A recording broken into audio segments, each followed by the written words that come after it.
At the heart of Silksong's story, there is a tale about two children and their grievances towards their mother. This is the lore of Phantom and Lace. Spoiler warning, I'll be talking about what happens to these characters all the way to the end of the game. Phantom and Lace are both beings of pure silk created by the god at the top of the Citadel, Grandmother Silk. The timing and reason for their creation is a bit up in the air, but we can make some guesses as to why Silk did this. We know that in the early days of Farloom, Silk created the Weavers by giving common bugs intelligence. A group of those Weavers end up betraying Silk and try to trap her in an eternal slumber. Given that her first set of children turned on her, it makes sense that Silk would try again. If she could create pure children that would actually follow her orders, she might be able to escape the Weaver's curse. Unfortunately, her first attempt in Phantom didn't quite meet her standards, and she banished Phantom to the exhaust organ. This is essentially sending Phantom to Farloom's version of a waste management facility. By the time we fight Phantom, they are owned, frayed, and full of resentment. As for Lace, she also resents Grandmother Silk, but this time the reason seems to be jealousy. You see, Silk has been trying to track down the Weavers that betrayed her and their offspring. In fact, this is how Hornet got captured at the very start of the game. And when she was released, that was actually Lace's doing. Lace did this basically to just get one back at her mother. She tells us, "Letting you live was my rebellion, Spider.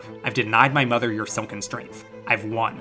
She can thrash and waste and know her pathetic, broken child caused the mortal wound." It's hard to say whether this anger is justified. Sure, Grandmother Silk isn't the best mother in the world, but according to the Snail Shamans, once she's dragged down into the void, she's actually using her powers to try to save Lace. There could of course be selfish reasons for that, but to me it seems pretty genuine. Follow for more Silksong lore because